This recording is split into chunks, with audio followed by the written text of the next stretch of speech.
ಓಂ ಶಾಂತಿ. ಮಧುರಾತಿ ಮಧುರ ಶಿವ ಪರಮಾತ್ಮ ತಂದೆಯ ಮಧುರ ಮಹಾವಾಕ್ಯವನ್ನು ಕೇಳೋಣ. ಇಂದಿನ ಮುರಳಿಯ ದಿನಾಂಕವಾಗಿದೆ 26/7/2025. ಪ್ರಾತಃ ಮುರಳಿ ಬಾಪ್ತಾದ ಮಧುಬನ್.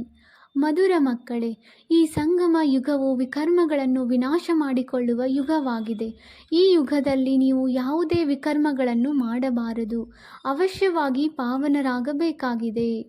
ಇಂದಿನ ಪ್ರಶ್ನೆಯಾಗಿದೆ, ಅತೀಂದ್ರಿಯ ಸುಖದ ಅನುಭವವು ಯಾವ ಮಕ್ಕಳಿಗೆ ಆಗುತ್ತದೆ? ಉತ್ತರ: ಯಾರು ಅವಿನಾಶಿ ಜ್ಞಾನರತ್ನಗಳಿಂದ ಸಂಪನ್ನವಾಗಿರುತ್ತಾರೆಯೋ ಅವರಿಗೆ ಅತೀಂದ್ರಿಯ ಸುಖದ ಅನುಭವವಾಗುತ್ತದೆ. ಯಾರು ಎಷ್ಟು ಜ್ಞಾನವನ್ನು ಜೀವನದಲ್ಲಿ ಧಾರಣೆ ಮಾಡಿಕೊಳ್ಳುವರೋ ಅಷ್ಟು ಸಾಹುಕಾರರಾಗುತ್ತಾರೆ. ಒಂದು ವೇಳೆ ಜ್ಞಾನರತ್ನಗಳ ಧಾರಣೆಯಾಗದಿದ್ದರೆ ಅವರು ಬಡವರಾಗಿದ್ದಾರೆ. ತಂದೆಯು ನಿಮಗೆ ಭೂತ, ಭವಿಷ್ಯ, ವರ್ತಮಾನದ ಜ್ಞಾನವನ್ನು ಕೊಟ್ಟು ತ್ರಿಕಾಲದರ್ಶಿಯನ್ನಾಗಿ ಮಾಡುತ್ತಿದ್ದಾರೆ. ಗೀತೆಯಾಗಿದೆ: ಓಂ ನಮಃ ಶಿವಾಯ್. ಓಂ ಶಾಂತಿ.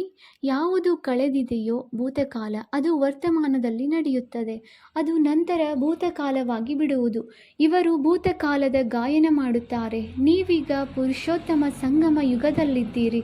ಪುರುಷೋತ್ತಮ ಶಬ್ದವನ್ನು ಅವಶ್ಯವಾಗಿ ಹಾಕಬೇಕು. ನೀವು ವರ್ತಮಾನವನ್ನು ನೋಡುತ್ತಿದ್ದೀರಿ. ಭೂತಕಾಲದ ಯಾವ ಗಾಯನವಿದೆಯೋ ಅದು ಈಗ ಪ್ರತ್ಯಕ್ಷದಲ್ಲಿ ನಡೆಯುತ್ತಿದೆ.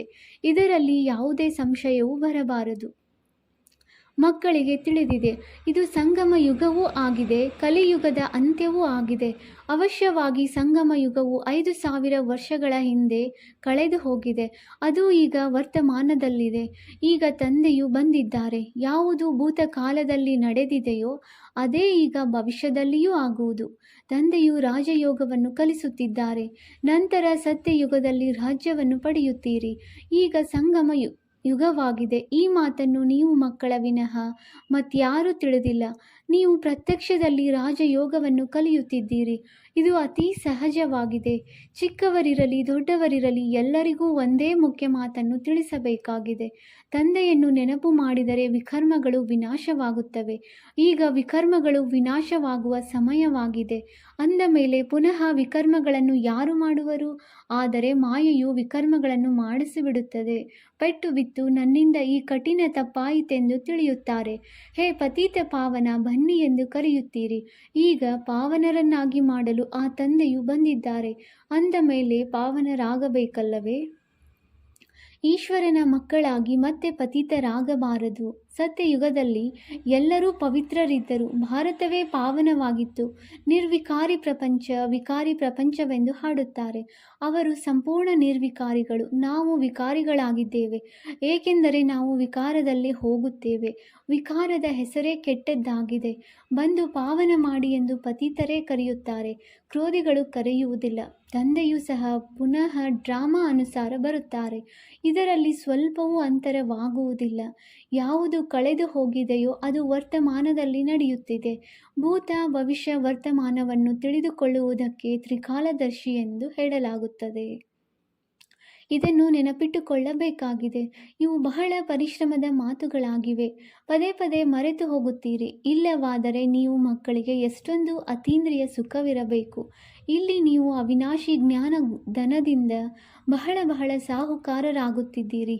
ಯಾರದು ಎಷ್ಟು ಧಾರಣೆಯಾಗಿದೆಯೋ ಅವರು ಬಹಳ ಸಾಹುಕಾರರಾಗುತ್ತಿದ್ದಾರೆ. ಆದರೆ ಹೊಸ ಪ್ರಪಂಚಕ್ಕಾಗಿ ನಿಮಗೆ ತಿಳಿದಿದೆ, ನಾವು ಏನೆಲ್ಲವನ್ನು ಮಾಡುತ್ತೇವೆಯೋ ಅದು ಭವಿಷ್ಯದ ಹೊಸ ಪ್ರಪಂಚಕ್ಕಾಗಿ ಆಗಿದೆ. ತಂದೆಯು ಹೊಸ ಪ್ರಪಂಚದ ಸ್ಥಾಪನೆ, ಹಳೆಯ ಪ್ರಪಂಚದ ವಿನಾಶ ಮಾಡುವುದಕ್ಕಾಗಿಯೇ ಬರುತ್ತಾರೆ. ಕಲ್ಪದ ಹಿಂದಿನಂತೆ ಚಾಚೂ ತಪ್ಪದೆ ನಡೆಯುವುದು ನೀವು ಮಕ್ಕಳು ಸಹ ನೋಡುತ್ತೀರಿ. ಪ್ರಾಕೃತಿಕ ವಿಕೋಪಗಳು ಆಗಲಿದೆ. ಭೂಕಂಪಗಳಾಯಿತೆಂದರೆ ಸಮಾಪ್ತಿ. ಭಾರತದಲ್ಲಿ ಎಷ್ಟೊಂದು ಭೂಕಂಪಗಳಾಗುವುದು. ಇವೆಲ್ಲವೂ ಆಗಲೇಬೇಕಾಗಿದೆ. ಕಲ್ಪದ ಹಿಂದೆಯೂ ಆಗಿತ್ತು. ಆದ್ದರಿಂದಲೇ ಚಿನ್ನದ ದ್ವಾರಿಕಾ ಕೆಳಗೆ ಹೊರಟು ಹೋಯಿತೆಂದು ಹೇಳುತ್ತಾರೆ ಎಂದು ನಾವು ಹೇಳುತ್ತೇವೆ. ಮಕ್ಕಳೇ, ಈ ಜ್ಞಾನವನ್ನು ಬುದ್ಧಿಯಲ್ಲಿ ಚೆನ್ನಾಗಿ ಕುಳ್ಳರಿಸಬೇಕು. ನಾವು 5,000 ವರ್ಷಗಳ ಹಿಂದೆಯೂ ಈ ಜ್ಞಾನವನ್ನು ತೆಗೆದುಕೊಂಡಿದ್ದೆವು. ಇದರಲ್ಲಿ ಸ್ವಲ್ಪವೂ ವ್ಯತ್ಯಾಸವಿಲ್ಲ. ಬಾಬಾ, 5,000 ವರ್ಷಗಳ ಮೊದಲೂ ಸಹ ನಾವು ಈ ಜ್ಞಾನವನ್ನು ಪಡೆದುಕೊಂಡಿದ್ದೆವು. ನಾವು ಅನೇಕ ಬಾರಿ ತಮ್ಮಿಂದ ಆಸ್ತಿಯನ್ನು ತೆಗೆದುಕೊಂಡಿದ್ದೇವೆ. ಅದನ್ನು ಲೆಕ್ಕವಿಡಲೂ ಸಾಧ್ಯವಿಲ್ಲ. ನೀವು ಎಷ್ಟು ಬಾರಿ ವಿಶ್ವದ ಮಾಲೀಕರಾಗುತ್ತೀರಿ ಮತ್ತು ಬಿಕಾರಿಗಳಾಗುತ್ತೀರಿ. ಈ ಸಮಯದಲ್ಲಿಯೇ ಭಾರತವು ಸಂಪೂರ್ಣ ಬಿಕಾರಿಯಾಗಿದೆ. ಡ್ರಾಮಾದ ಪ್ಲಾನ್ ಅನುಸಾರ ಎಂದು ನೀವು ಬರೆಯುತ್ತೀರಿ. ಅವರು ಡ್ರಾಮಾ ಶಬ್ದವನ್ನು ಹೇಳುವುದಿಲ್ಲ. ಅವರ ಯೋಜನೆಯೇ ಬೇರೆಯಾಗಿದೆ. ನೀವು ಹೇಳುತ್ತೀರಿ, ಡ್ರಾಮಾದ ಪ್ಲಾನ್ ಅನುಸಾರ ನಾವು ಪುನಃ 5,000 ವರ್ಷಗಳ ಹಿಂದಿನಂತೆ ಸ್ಥಾಪನೆ ಮಾಡುತ್ತಿದ್ದೇವೆ. ಕಲ್ಪದ ಹಿಂದೆ ಯಾವ ಕರ್ತವ್ಯವನ್ನು ಮಾಡಿದ್ದೇವೆಯೋ ಅದನ್ನು ಈಗಲೂ ಶ್ರೀಮತದನುಸಾರ ಮಾಡುತ್ತೇವೆ. ಶ್ರೀಮತದ ಮೂಲಕವೇ ಶಕ್ತಿಯನ್ನು ಪಡೆಯುತ್ತೇವೆ. ಶಿವಶಕ್ತಿಯ ಹೆಸರು ಇದೆಯಲ್ಲವೇ? ಅಂದಾಗ ನೀವು ಶಿವಶಕ್ತಿಯರು ದೇವಿಯರಾಗಿದ್ದೀರಿ. ಅವರದು ಮಂದಿರದಲ್ಲಿಯೂ ಪೂಜೆಯು ನಡೆಯುತ್ತದೆ. ನೀವು ದೇವಿಯರಾಗಿದ್ದೀರಿ. ನಂತರ ನೀವು ವಿಶ್ವದ ರಾಜ್ಯವನ್ನು ಪಡೆಯುತ್ತೀರಿ. ಜಗದಂಬೆಯನ್ನು ನೋಡಿ, ಎಷ್ಟೊಂದು ಪೂಜೆ ನಡೆಯುತ್ತದೆ. ಅನೇಕ ಹೆಸರುಗಳನ್ನು ಇಟ್ಟಿದ್ದಾರೆ. ವಾಸ್ತವದಲ್ಲಿ ಅವರು ಒಬ್ಬರೇ ಆಗಿದ್ದಾರೆ. ಹೇಗೆ ತಂದೆಯೂ ಸಹ ಒಬ್ಬರೇ ಆಗಿದ್ದಾರೆ, ಹಾಗೆಯೇ ನೀವು ಸಹ ವಿಶ್ವವನ್ನು ಸ್ವರ್ಗವನ್ನಾಗಿ ಮಾಡುತ್ತೀರಿ. ಆದ್ದರಿಂದ ನಿಮ್ಮ ಪೂಜೆಯೂ ನಡೆಯುತ್ತದೆ. ಅನೇಕ ದೇವಿಯರಿದ್ದಾರೆ. ಲಕ್ಷ್ಮಿಗೆ ಎಷ್ಟೊಂದು ಪೂಜೆ ಮಾಡುತ್ತಾರೆ. ದೀಪಾವಳಿ ಎಂದು ಲಕ್ಷ್ಮಿಗೆ ಪೂಜೆ ಮಾಡುತ್ತಾರೆ. ಅವರು ಮುಖ್ಯವಾದವರು. ಮಹಾರಾಜ ಮಹಾರಾಣಿ ಇಬ್ಬರನ್ನು ಸೇರಿಸಿ ಮಹಾಲಕ್ಷ್ಮಿ ಎಂದು ಹೇಳುತ್ತಾರೆ. ಅದರಲ್ಲಿ ಇಬ್ಬರೂ ಬಂದು ಬಿಡುತ್ತಾರೆ. ನಾನು ಸಹ ಮಹಾಲಕ್ಷ್ಮಿಯ ಪೂಜೆಯನ್ನು ಮಾಡುತ್ತಿದ್ದೇನೆ.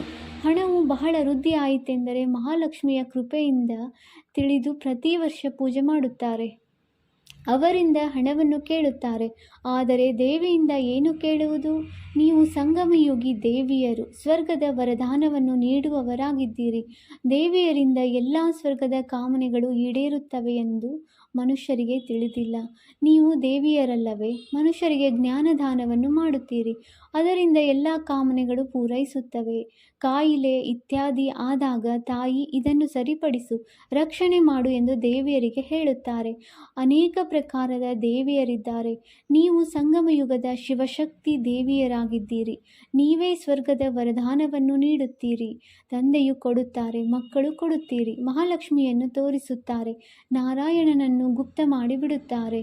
ತಂದೆಯು ನೀವು ಮಕ್ಕಳ ಪ್ರಭಾವವನ್ನು ಎಷ್ಟೊಂದು ಹೆಚ್ಚಿಸುತ್ತಾರೆ. ದೇವಿಯರು 21 ಜನ್ಮಗಳಿಗಾಗಿ ಸುಖದ ಎಲ್ಲ ಕಾಮನೆಗಳನ್ನು ಪೂರೈಸುತ್ತೀರಿ. ಲಕ್ಷ್ಮಿಯಿಂದ ಹಣ ಕೇಳುತ್ತಾರೆ. ಹಣಕ್ಕಾಗಿಯೇ ಮನುಷ್ಯರು ಒಳ್ಳೆಯ ಉದ್ಯೋಗ ವ್ಯವಹಾರವನ್ನು ಮಾಡುತ್ತಾರೆ.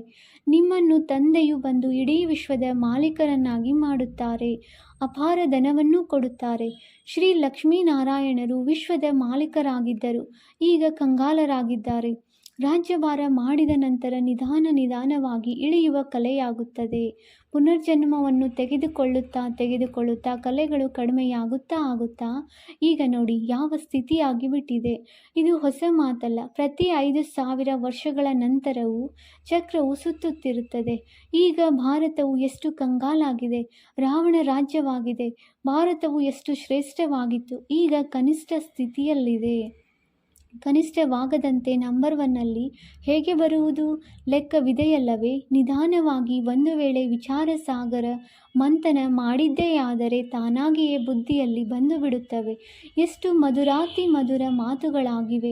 ಈಗಂತೂ ನೀವು ನೋಡಿ, ನೀವು ಇಡೀ ಸೃಷ್ಟಿ ಚಕ್ರವನ್ನು ಅರಿತುಕೊಂಡಿದ್ದೀರಿ. ವಿದ್ಯೆಯನ್ನು ಕೇವಲ ಶಾಲೆಯಲ್ಲಿಯೇ ಓದುವುದಿಲ್ಲ. ಶಿಕ್ಷಕರು ಮನೆಯಲ್ಲಿ ಓದುವುದಕ್ಕಾಗಿ ಪಾಠವನ್ನು ಕೊಡುತ್ತಾರೆ.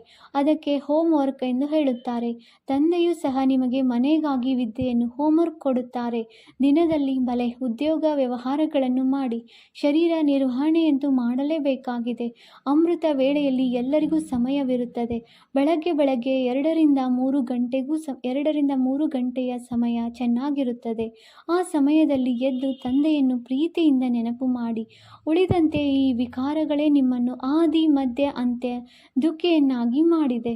ರಾವಣನನ್ನು ಸುಡುತ್ತಾರೆ, ಆದರೆ ಇದರ ಅರ್ಥವನ್ನು ತಿಳಿದುಕೊಂಡಿಲ್ಲ. ಹಾಗೆಯೇ ರಾವಣನನ್ನು ಸುಡುವ ಪದ್ಧತಿಯು ಪರಂಪರೆಯಿಂದ ನಡೆದು ಬಂದಿದೆ. ಡ್ರಾಮಾ ಅನುಸಾರ ಇದು ನಿಗದಿಯಾಗಿದೆ. ರಾವಣನನ್ನು ಸಾಯಿಸುತ್ತಾ ಬಂದಿದ್ದಾರೆ. ಆದರೆ ರಾವಣನು ಸಾಯುವುದೇ ಇಲ್ಲ. ಈ ರಾವಣನು ಸುಡುವುದು ಯಾವಾಗ ಕೊನೆಗೊಳ್ಳುವುದೆಂದು ನಿಮಗೆ ತಿಳಿದಿದೆ. ನೀವೀಗ ಸತ್ಯವಾದ ಸತ್ಯನಾರಾಯಣನ ಕಥೆಯನ್ನು ಕೇಳುತ್ತೀರಿ. ನಿಮಗೆ ತಿಳಿದಿದೆ, ಈಗ ತಂದೆಯಿಂದ ನಮಗೆ ಆಸ್ತಿಯೂ ಸಿಗುತ್ತದೆ. ತಂದೆಯನ್ನು ಅರಿತುಕೊಳ್ಳದ ಕಾರಣವೇ ಎಲ್ಲರೂ ನಿರ್ಧನಿಕರಾಗಿದ್ದಾರೆ. ಯಾವ ತಂದೆಯು ಭಾರತವನ್ನು ಸ್ವರ್ಗವನ್ನಾಗಿ ಮಾಡುತ್ತಾರೆಯೋ ಅವರನ್ನೇ ತಿಳಿದುಕೊಂಡಿಲ್ಲ. ಇದು ಸಹ ನಾಟಕದಲ್ಲಿ ನಿಗದಿಯಾಗಿದೆ. ಏಣಿಯನ್ನಿಳಿಯುತ್ತಾ ತಮೋಪ್ರಧಾನರಾದಾಗಲೇ ತಂದೆಯು ಬರುವರು. ಆದರೆ ತಮ್ಮನ್ನು ತಮೋಪ್ರಧಾನರೆಂದು ತಿಳಿಯುತ್ತಾರೆಯೇ? ತಂದೆಯು ತಿಳಿಸುತ್ತಾರೆ, ಈ ಸಮಯದಲ್ಲಿ ಇಡೀ ವೃಕ್ಷವು ಭೂತದ ಸ್ಥಿತಿ ಹೊಂದಿದೆ. ಒಬ್ಬರು ಸತೋಪ್ರಧಾನರಿಲ್ಲ. ಸತೋಪ್ರಧಾನರಿರುವುದೇ ಶಾಂತಿಧಾಮ ಮತ್ತು ಸುಖಧಾಮದಲ್ಲಿ. ಈಗ ತಮೋಪ್ರಧಾನರಿದ್ದಾರೆ. ತಂದೆಯೇ ಬಂದು ನೀವು ಮಕ್ಕಳನ್ನು ಅಜ್ಞಾನ ನಿದ್ರೆಯಿಂದ ಏಳಿಸುತ್ತಾರೆ. ನಂತರ ನೀವು ಅನ್ಯರನ್ನು ಜಾಗೃತಗೊಳಿಸುತ್ತೀರಿ. ಜಾಗೃತರಾಗುತ್ತಿರುತ್ತಾರೆ. ಹೇಗೆ ಮನುಷ್ಯರು ಮರಣ ಹೊಂದಿದಾಗ ಬೆಳಕಿನಲ್ಲಿ ಬರಲೆಂದು ಅವರ ಪಕ್ಕದಲ್ಲಿ ದೀಪವನ್ನು ಬೆಳಗಿಸುತ್ತಾರೆ. ಈಗಂತೂ ಘೋರ ಅಂಧಕಾರವಿದೆ. ಆತ್ಮಗಳು ಹಿಂತಿರುಗಿ ತಮ್ಮ ಮನೆಗೆ ಹೋಗಲು ಸಾಧ್ಯವಿಲ್ಲ. ಬಲೆ ದುಃಖದಿಂದ ಬಿಡುಗಡೆಯಾಗಬೇಕೆಂದು ಮನಸ್ಸಾಗುತ್ತದೆ. ಆದರೆ ಒಬ್ಬರೂ ಬಿಡುಗಡೆಯಾಗಲು ಸಾಧ್ಯವಿಲ್ಲ. ಯಾವ ಮಕ್ಕಳಿಗೆ ಪುರುಷೋತ್ತಮ ಸಂಗಮ ಯುಗದ ಸ್ಮೃತಿ ಇರುವುದೋ ಅವರು ಜ್ಞಾನರತ್ನಗಳ ದಾನ ಮಾಡದೇ ಇರಲು ಸಾಧ್ಯವಿಲ್ಲ. ಹೇಗೆ ಮನುಷ್ಯರು ಪುರುಷೋತ್ತಮ ಮಾಸದಲ್ಲಿ ಬಹಳ ದಾನ ಪುಣ್ಯ ಮಾಡುತ್ತಾರೆ, ಹಾಗೆಯೇ ಈ ಪುರುಷೋತ್ತಮ ಸಂಗಮ ಯುಗದಲ್ಲಿ ನೀವು ಜ್ಞಾನರತ್ನಗಳ ದಾನ ಮಾಡಬೇಕಾಗಿದೆ. ಇದು ಸಹ ನಿಮಗೆ ತಿಳಿದಿದೆ. ಸ್ವಯಂ ಪರಮಪಿತ ಪರಮಾತ್ಮನೇ ಓದಿಸುತ್ತಿದ್ದಾರೆ. ಕೃಷ್ಣನ ಮಾತಿಲ್ಲ. ಕೃಷ್ಣನು ಸತ್ಯಯುಗದ ಮೊದಲ ರಾಜಕುಮಾರನಾಗಿದ್ದಾನೆ. ನಂತರ ಪುನರ್ಜನ್ಮವನ್ನು ತೆಗೆದುಕೊಳ್ಳುತ್ತಾ ಬರುತ್ತಾನೆ. ತಂದೆಯು ಭೂತ ಭವಿಷ್ಯ ವರ್ತಮಾನದ ರಹಸ್ಯವನ್ನು ತಿಳಿಸಿದ್ದಾರೆ. ನೀವು ತ್ರಿಕಾಲದರ್ಶಿಗಳಾಗುತ್ತೀರಿ. ತಂದೆಯ ವಿನಃ ನಿಮ್ಮನ್ನು ತ್ರಿಕಾಲದರ್ಶಿಗಳನ್ನಾಗಿ ಮತ್ಯಾರೂ ಮಾಡಲು ಸಾಧ್ಯವಿಲ್ಲ. ಸೃಷ್ಟಿಯ ಆದಿ ಮಧ್ಯ ಅಂತ್ಯದ ಜ್ಞಾನವು ತಂದೆಯ ಬಳಿಯಷ್ಟೇ ಇದೆ. ತಂದೆಯನ್ನು ಜ್ಞಾನ ಸಾಗರನೆಂದು ಕರೆಯಲಾಗುತ್ತದೆ. ಶ್ರೇಷ್ಠಾತಿ ಶ್ರೇಷ್ಠ ಭಗವಂತನೆಂದೇ ಗಾಯನವಿದೆ. ಅವರೇ ರಚಯಿತನಾಗಿದ್ದಾರೆ. ಹೆವನ್ಲಿ ಗಾಡ್ ಫಾದರ್ ಶಬ್ದವು ಬಹಳ ಸ್ಪಷ್ಟವಾಗಿದೆ. ಸ್ವರ್ಗ ಸ್ಥಾಪನೆ ಮಾಡುವವರು ಶಿವ ಜಯಂತಿಯನ್ನು ಆಚರಿಸುತ್ತಾರೆ. ಆದರೆ ಅವರು ಯಾವಾಗ ಬಂದರು, ಏನನ್ನು ಮಾಡಿದರು ಏನೂ ಗೊತ್ತಿಲ್ಲ. ಜಯಂತಿಯ ಅರ್ಥವನ್ನೇ ತಿಳಿದುಕೊಂಡಿಲ್ಲವೆಂದರೆ ಅದನ್ನು ಆಚರಿಸಿ ಏನು ಮಾಡುವರು? ಇದೆಲ್ಲವೂ ಸಹ ನಾಟಕದಲ್ಲಿದೆ. ಈ ಸಮಯದಲ್ಲಿಯೇ ನೀವು ಮಕ್ಕಳು ನಾಟಕದ ಆದಿ ಮಧ್ಯ ಅಂತ್ಯವನ್ನು ಅರಿತುಕೊಂಡಿದ್ದೀರಿ. ಮತ್ತೆಂದೂ ಇಲ್ಲ. ಯಾವಾಗ ತಂದೆಯು ಬರುವರೋ ಆಗಲೇ ಅರಿತುಕೊಳ್ಳುತ್ತೀರಿ. ಈ 84 ಜನ್ಮಗಳ ಚಕ್ರವು ಹೇಗೆ ಸುತ್ತುತ್ತದೆ ಎಂಬುದು ಈಗ ನಿಮಗೆ ಸ್ಮೃತಿ ಬಂದಿದೆ. ಭಕ್ತಿ ಮಾರ್ಗದಲ್ಲಿ ಏನಿದೆಯೋ ಅದರಿಂದ ನಿಮಗೆ ಸಿಗುವುದೇನೂ ಇಲ್ಲ. ಎಷ್ಟೊಂದು ಮಂದಿ ಭಕ್ತರು ಜನಸಂದಣಿಯಲ್ಲಿ ಬಹಳ ಕಷ್ಟಪಡಲು ಹೋಗುತ್ತಾರೆ. ತಂದೆಯು ನಿಮ್ಮನ್ನು ಅದೆಲ್ಲದರಿಂದ ಬಿಡಿಸಿದರು. ನೀವೀಗ ತಿಳಿದುಕೊಂಡಿದ್ದೀರಿ. ನಾವು ಶ್ರೀಮತದನುಸಾರ ಪುನಃ ಭಾರತವನ್ನು ಶ್ರೇಷ್ಠವನ್ನಾಗಿ ಮಾಡುತ್ತಿದ್ದೇವೆ. ಶ್ರೀಮತದಿಂದಲೇ ಶ್ರೇಷ್ಠರಾಗುತ್ತೀರಿ. ಶ್ರೀಮತವು ಸಂಗಮ ಯುಗದಲ್ಲಿಯೇ ಸಿಗುತ್ತದೆ. ನಾವು ಯಾರಾಗಿದ್ದೇವೆ, ಈಗ ಈ ರೀತಿ ಹೇಗಾದೆವು ಎಂಬುದನ್ನು ನೀವು ಯಥಾರ್ಥ ರೀತಿಯಿಂದ ತಿಳಿದುಕೊಂಡಿದ್ದೀರಿ. ಈಗ ಪುನಃ ಪುರುಷಾರ್ಥ ಮಾಡುತ್ತಿದ್ದೀರಿ. ಪುರುಷಾರ್ಥ ಮಾಡುತ್ತಾ ಒಂದು ವೇಳೆ ಅನುತ್ತೀರ್ಣರಾಗುತ್ತೀರೆಂದರೆ ತಂದೆಗೆ ಸಮಾಚಾರ ತಿಳಿಸಿ. ಆಗ ತಂದೆಯು ಪುನಃ ಎದ್ದು ನಿಲ್ಲಲು ಎಚ್ಚರಿಕೆಯನ್ನು ಕೊಡುತ್ತಾರೆ. ಎಂದೂ ಸಹ ಅನುತ್ತೀರ್ಣರಾಗಿ ಕುಳಿತು ಬಿಡಬಾರದು. ಪುನಃ ಎದ್ದು ನಿಂತುಕೊಳ್ಳಿ, ಚಿಕಿತ್ಸೆ ಕೊಡಿ. ಸರ್ಜನ್ ಕುಳಿತಿದ್ದಾರಲ್ಲವೇ? ತಂದೆಯು ತಿಳಿಸುತ್ತಾರೆ, 5 ಅಂತಸ್ತಿನಿಂದ ಬೀಳುವುದು ಮತ್ತು 2ನೇ ಅಂತಸ್ತಿನಿಂದ ಬೀಳುವುದರಲ್ಲಿ ಎಷ್ಟೊಂದು ಅಂತರವಿದೆ. ಕಾಮ ವಿಕಾರವು 5ನೇ ಅಂತಸ್ತಾಗಿದೆ. ಆದ್ದರಿಂದ ತಂದೆಯು ತಿಳಿಸುತ್ತಾರೆ, ಕಾಮ ಮಹಾಶತ್ರುವಾಗಿದೆ. ಅದೇ ನಿಮ್ಮನ್ನು ಪತಿತರನ್ನಾಗಿ ಮಾಡಿದೆ. ಈಗ ಪಾವನರಾಗಿ ಪತಿತ ಪಾವನ ತಂದೆಯು ಬಂದು ಪಾವನರನ್ನಾಗಿ ಮಾಡುತ್ತಾರೆ. ಅವಶ್ಯವಾಗಿ ಸಂಗಮ ಯುಗದಲ್ಲಿಯೇ ಮಾಡುತ್ತಾರೆ. ಕಲಿಯುಗದ ಅಂತ್ಯ ಮತ್ತು ಸಂಗಮ ಯುಗದ ಆದಿಯ ಇದು ಸಂಗಮ ಯುಗವಾಗಿದೆ. ಮಕ್ಕಳಿಗೆ ಗೊತ್ತಿದೆ, ತಂದೆಯು ಈಗ ಸಸಿಯನ್ನು ನಾಟಿ ಮಾಡುತ್ತಿದ್ದಾರೆ. ಅದರ ನಂತರ ಪೂರ್ಣ ವೃಕ್ಷವು ಬೆಳವಣಿಗೆಯಾಗುವುದು. ಬ್ರಾಹ್ಮಣರ ವೃಕ್ಷವು ವೃದ್ಧಿಯಾಗುವುದು.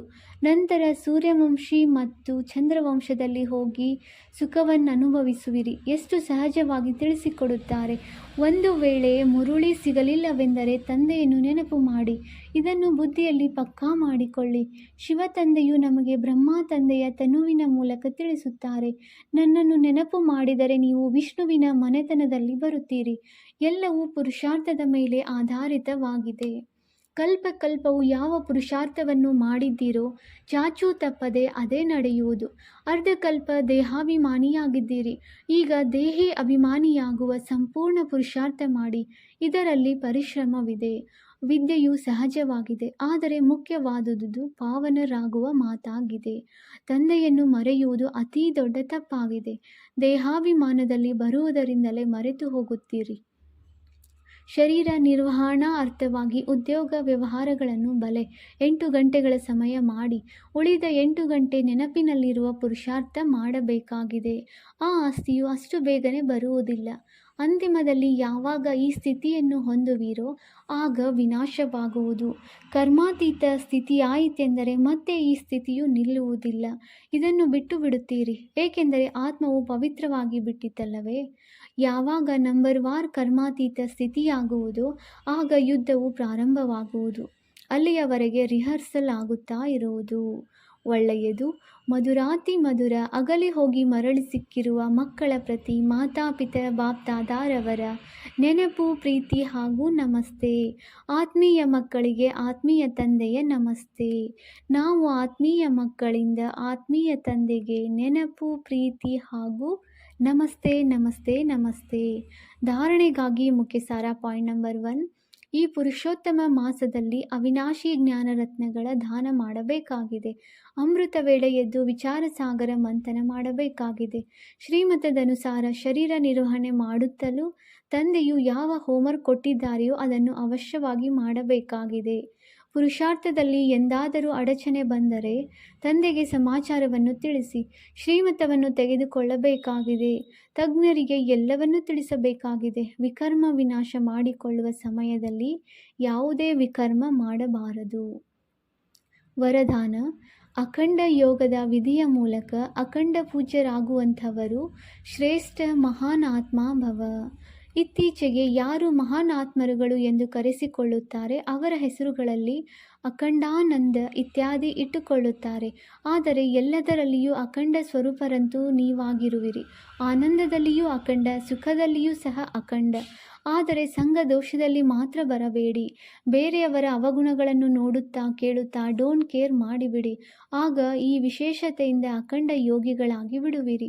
ಯಾರು ಅಖಂಡ ಯೋಗಿಗಳಾಗಿರುತ್ತಾರೆ ಅವರೇ ಅಖಂಡ ಪೂಜ್ಯರಾಗುತ್ತಾರೆ. ಹಾಗೆ ನೀವು ಇಂತಹ ಮಹಾನ್ ಆತ್ಮಗಳಾಗಿರುವಿರಿ. ಯಾರು ಅರ್ಧಕಲ್ಪ ಸ್ವಯಂ ಪೂಜ್ಯ ಸ್ವರೂಪದಲ್ಲಿ ಇರುವಿರಿ ಮತ್ತು ಅರ್ಧಕಲ್ಪ ತಮ್ಮ ಜಡಚಿತ್ರದ ಪೂಜೆಯಾಗುತ್ತದೆ. ಸ್ಲೋಗನ್: ದಿವ್ಯ ಬುದ್ಧಿಯೇ ಸೈಲೆನ್ಸ್ನ ಶಕ್ತಿಯ ಆಧಾರವಾಗಿದೆ. ದಿವ್ಯ ಬುದ್ಧಿಯೇ ಸೈಲೆನ್ಸ್ನ ಶಕ್ತಿಯ ಆಧಾರವಾಗಿದೆ. ಅವ್ಯಕ್ತ ಸೂಚನೆ: ಸಂಕಲ್ಪ ಶಕ್ತಿಯನ್ನು ಜಮಾ ಮಾಡಿ ಶ್ರೇಷ್ಠ ಸೇವೆಗೆ ನಿಮಿತ್ತರಾಗಿ. ಯಾರು ತಮ್ಮ ಸೂಕ್ಷ್ಮ ಶಕ್ತಿಗಳನ್ನು, ಮನಸ್ಸು, ಬುದ್ಧಿಯನ್ನು ಹ್ಯಾಂಡಲ್ ಮಾಡುತ್ತಾರೆ ಅವರು ಅನ್ಯರನ್ನು ಸಹ ಹ್ಯಾಂಡಲ್ ಮಾಡಬಹುದು. ಆದ್ದರಿಂದ ಸ್ವಯಂನ ಮೇಲೆ ಕಂಟ್ರೋಲಿಂಗ್ ಪವರ್, ರೂಲಿಂಗ್ ಪವರ್ ಇರಲಿ. ಇದೇ ಯಥಾರ್ಥ ಹ್ಯಾಂಡ್ಲಿಂಗ್ ಪವರ್ ಆಗಿ ಹೋಗುವುದು. ಅಜ್ಞಾನಿ ಆತ್ಮರನ್ನು ಸೇವೆಯಲ್ಲಿ ಹ್ಯಾಂಡಲ್ ಮಾಡಿ ಅಥವಾ ಬ್ರಾಹ್ಮಣ ಪರಿವಾರದಲ್ಲಿ ಸ್ನೇಹ ಸಂಪನ್ನ, ಸಂತುಷ್ಟತೆ ಸಂಪನ್ನ ವ್ಯವಹಾರ ಮಾಡಿ. ಎರಡರಲ್ಲಿಯೇ ಸಫಲ ಆಗುವಿರಿ. ಓಂ ಶಾಂತಿ.